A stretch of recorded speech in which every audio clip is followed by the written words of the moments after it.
I have said it many times before, but this time around I mean it with extra emphasis. Today, we will be speaking casually, conversationally, informally. Here, I'll even take off my eyeglasses so that I don't run the risk of appearing too intellectual. I see that the camera tripod is a little off-center. It's a little bit on the crooked side, and I could have our intrepid cameraman here correct this, but why bother? Conversational, casual, informal.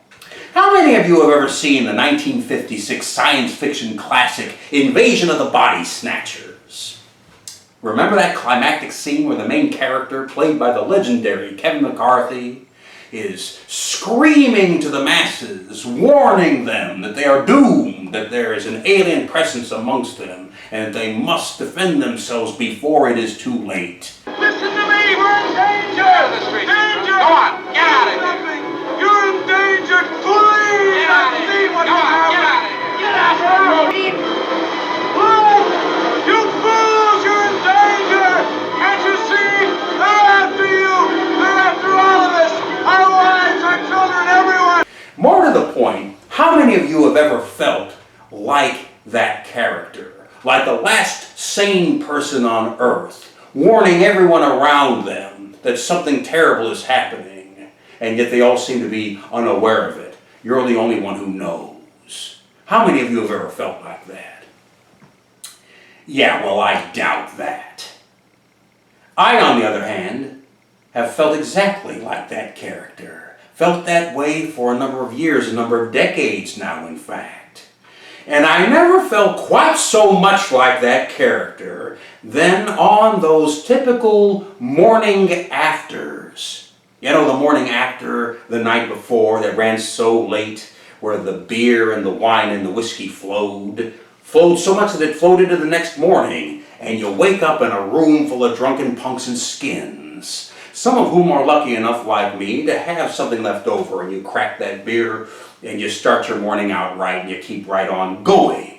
Now, as they gradually staggered back to what passes for consciousness, they generally would let go of one thing and grab onto another, their useless mobile telephones. And in their own words, they would begin their day by checking on their stats, tuning in by tuning out with the anti-social media and everything that passes for technology in their grubby little hooves, the keyboard command at their fingertips.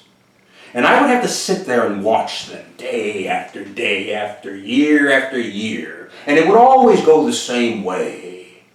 I would start by observing, then explaining, then debating, then arguing, and then yelling, and then using my cane and hitting, throwing things, and ultimately shouting myself hoarse, forewarning them that this useless thing to which they had committed their entire lives was destroying absolutely everything, ruining everything, undermining everything.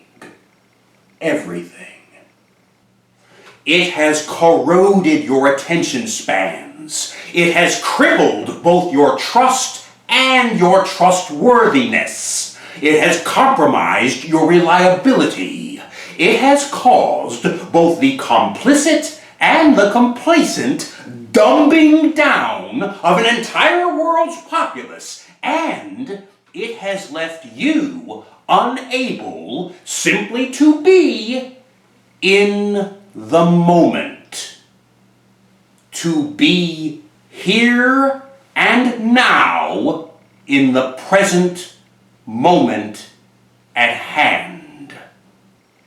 And they would sit there in their wet-brained attempts to pay attention, and ultimately, when what I was saying permeated the fog surrounding their brain-dead brains, they would inevitably respond in the following way.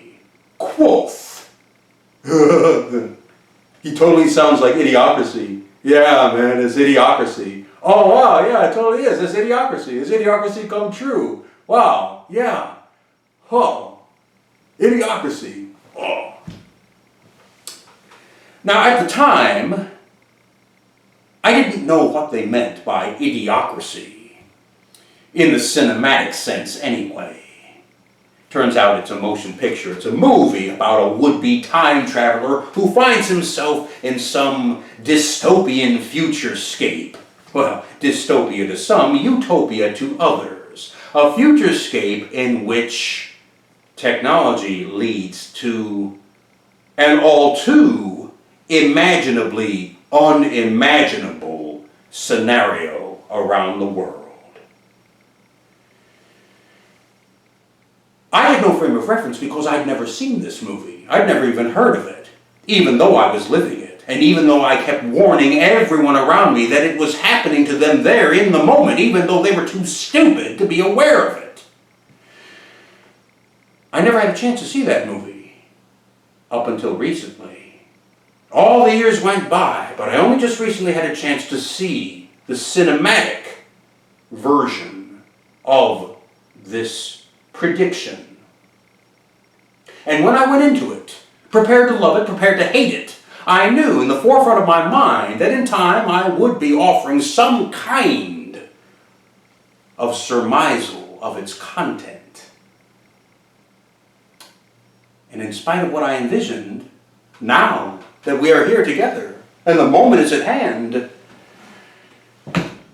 I cannot editorialize.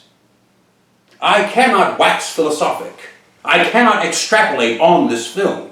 Oh no. No, I wouldn't dare go on the air in front of all of you and take the chance of sounding like a fag. No, so instead I will use real small, real simple, real easy words so you'll all come close to understanding. If you have never seen this film, even though you are seeing it even as I speak, you probably should. Might come as a bit of a surprise, but then it might not come as any surprise at all. And if you have seen this film and you count it among your favorites, well, pat yourselves on the back. Not only for being a part of this thing that is happening and that will ultimately go on to happen, but also for being, for your part and participation, in part, to blame.